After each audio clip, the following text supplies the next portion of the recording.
Sean Combs, also known as Diddy, could have been a criminal with years in prison instead of a singer.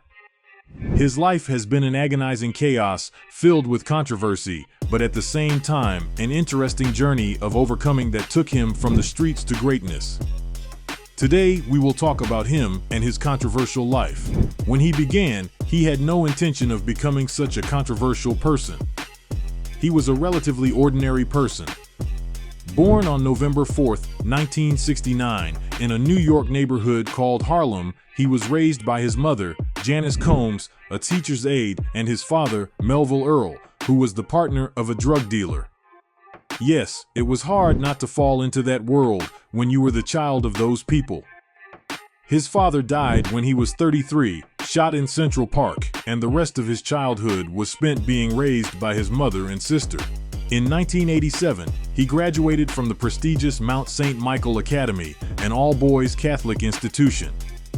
During his time at the academy, he also focused on football, leading his team to some epic victories, including a division title in 1986. From an early age, Combs was nicknamed Puff, a nickname attributed to his tendency to huff and puff when he was upset, which shaped his identity since childhood. Now, let's talk about his beginnings in the music industry. He started as an intern at Uptown Records in 1990, where he worked under the guidance of Andre Harrell. There, he worked alongside other artists who would later become successful, such as Jodeci and Mary J. Blige. He began to gain a reputation as a host of extravagant parties, a tradition dating back to his college days, where his events attracted crowds of up to 1,000 people. Then we come to 1991, a year that marked some of his most dramatic moments. He participated in an AIDS initiative with Heavy D, but the event was marred by tragedy when a stampede resulted in the deaths of 9 people. Hello, I'm at 138th Street, Convent Avenue, City College. I have 4 people that were just wearing the blue pink and Manhattan where? I'm in Manhattan. Hello? Where 138? 138th Street, Convent Avenue, in the Nat Holloman Gym. I have 4 people that are unconscious. I can't get pulse. I can't get them to breathe. I've been doing CPR on them. I have 3 people that are in shock. I have 2 people with broken bones. Wait, that's from City College? City College. I need at least 4 ambulances. Although he was fired from Uptown in 1993, it did not deter him. In fact, it led him to start his own label, Bad Boy Records, which quickly became a major player in the music scene. He went on to sign the likes of Notorious Biggie Smalls, Faith Evans, 112, and more, while his production team, The Hitmen, worked with a variety of prominent artists. Then came the arrival of Mace and the Lox at Bad Boy, coinciding with an intense rivalry between the East and West Coast hip-hop scenes, with Combs and Biggie Smalls the targets of criticism and parody from figures like Tupac Shakur and Suge Knight. Despite this, they continued to produce hits, including several songs for TLC's album Crazy Sexy Cool, which was one of the best pop albums of the decade, according to Billboard. This brings us to the last years of the last century, when he began to gain fame as Puff Daddy. Maintaining his rapper persona and shaping the commercial voice, he released his single, Can't Nobody Hold Me Down, which spent 28 weeks on the Billboard Hot 100 chart, reaching number 1. Puff Daddy's debut album, No Way Out, released on Bad Boy Records on July 22, 1997, was a resounding success. Originally titled Hell Up in Harlem, the album underwent changes following the murder of Notorious Big in March 1997, but trouble wouldn't be far behind. Just a year after the release of the music video for Nas's Hate Me Now, which seemed to criticize Combs, it caused quite a stir when 2 other people stormed into the office of Nas's former manager, Steve Stoute, and assaulted him.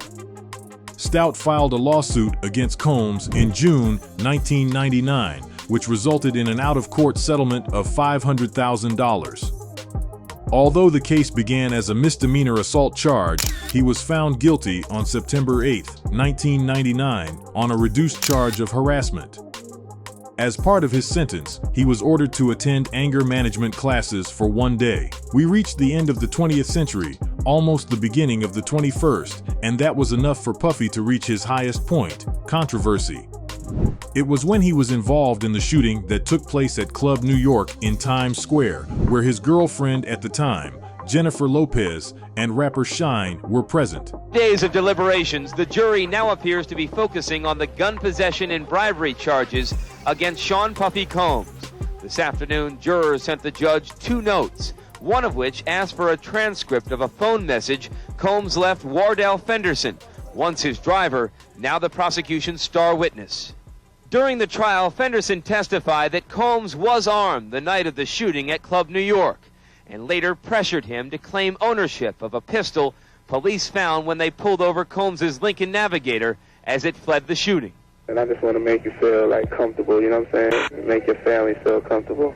What exactly Combs meant by that is in dispute, but the prosecution claims the rapper offered Fenderson $50,000 or a diamond ring to take the rap for the gun. The jurors also wanted to hear a readback of testimony relating to Combs' former girlfriend, actress-singer Jennifer Lopez, who was in the Navigator when it was stopped by police. An officer testified that everyone in the SUV was ordered to put their hands on the vehicle, but Lopez walked away, saying she was going home. As she was being detained, a gun was discovered in the vehicle. At that point, a sergeant on the scene ordered everyone who was in the vehicle under arrest. The officer quotes Lopez as saying, "It's not." The incident resulted in the arrest of Combs and Shine for weapons violations and other charges, facing some pretty serious charges that were publicized and defended, not by Saul Goodman, but by the renowned Johnny L. Cochran Jr. and his partner Benjamin Braffan, who made their effort even though there was no possibility, and thanks to all he received and quickly immersed in media prison. Thus, Diddy was declared not guilty of all charges, although his relationship with Jennifer Lopez ended shortly after. In the midst of these legal troubles, Combs released his second solo album, Forever, in August 1999. Although it reached number 2 on the Billboard 200 and spawned 3 singles on the Billboard charts, the album received mixed reviews from music critics. Despite the challenges, Forever proved to be Diddy's most successful album in Canada, peaking at number 4 on the Canadian album charts. Despite the difficulties, Combs continued his journey in the music industry, facing ups and downs with determination and perseverance. With all this, we can finally enter the new millennium. In the early years of the new millennium, Sean Combs, known as Puff Daddy and later as P. Diddy, faced a number of challenges and controversies as he continued to make his mark on the entertainment industry. In 2001, Combs was arrested for driving with a suspended license in Florida, marking a setback in his personal life, which had been quiet, very quiet, until 2003, when serious labor violations were uncovered in the factories producing his clothing brand, Sean John, in Honduras. These allegations of labor abuses, including forced strip searches and unfair wages, brought Diddy under public scrutiny and criticism, perhaps for the most absurd of reasons. But despite the controversy, Diddy was forced to investigate and improve conditions at the factories, implementing significant changes to ensure a fairer and safer working environment. Going back a bit to the artistic side, we finally have the birth of the nickname that has lasted to this day. We are talking about Diddy, which was in 2001, a little before the controversy, but continuing. He decided to explore different phases where he delved into acting. He participated in films such as Made and Monsters Ball, and worked with a variety of artists, including producing the soundtrack for Training Day. In addition, Sean solidified his control over his record label, Bad Boy Records, and released the platinum-selling album, The Saga Continues. Beyond music and entertainment, he also became involved in social causes, such as raising funds for New York City's education system and spearheading the Vote or Die campaign during the 2004 presidential election. Though controversial, he had a good side, and his presence at events, such as the Super Bowl halftime show, demonstrated his continued influence and relevance in popular culture. Not to mention that sometime later, he was accused of a crime committed many years ago, this time by a woman who went by the pseudonym Jane Doe, who made some pretty strong allegations in New York. She said that Diddy and Aaron Hall met at an event where both bought her drinks and then took her to Hall's apartment. There, she claims, they both sexually assaulted her and took turns raping her. The woman also claimed that her friend was raped by both men. After the incident, Diddy allegedly visited her at home and physically assaulted her. She consistently claimed that she sought medical help and shared the experience with friends and family. This lawsuit comes days after Diddy reached a settlement in a similar lawsuit with his ex-girlfriend Cassie, who accused him of abuse and rape. Previously, another woman, Joy Dickerson Neal, filed a sexual assault lawsuit against Diddy, claiming he assaulted her in 1991. In response, Diddy's lawyer dismissed Dickerson's story as false and motivated solely by money. He evolved artistically several times, especially around 2005, participating in various projects.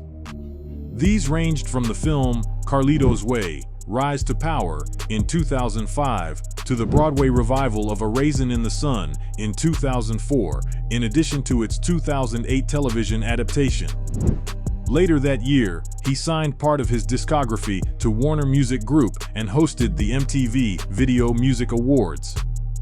However, he also faced controversy, including a lawsuit in the United Kingdom over the use of the name Diddy, and an assault lawsuit filed by Rogelio Mills in 2005, which was ultimately settled in Diddy's favor. In 2006, he released his first album in 4 years, Press Play, which debuted at #1 on the US Billboard 200. It spawned several successful singles and musical collaborations with numerous artists, as well as appearances at industry events such as the 2007 Forbes I Get Money $1 Billion remix. Controversy continued to surround him in 2007 when he was sued for battery by Gerard Recknitzer, who claimed Diddy punched him outside a Hollywood nightclub. The suit was settled in 2008. That same year, he returned to television with his reality series, I Want to Work for Diddy, on VH1 and made guest appearances as an actor on shows like CSI, Miami, and Hawaii 5-0. In the following years, he developed the launch of his group, Diddy Dirty Money, and their album, Last Train to Paris, in 2010. Until his involvement in the reality show, Making the Band, in 2019, Diddy continued to leave his mark on the entertainment industry.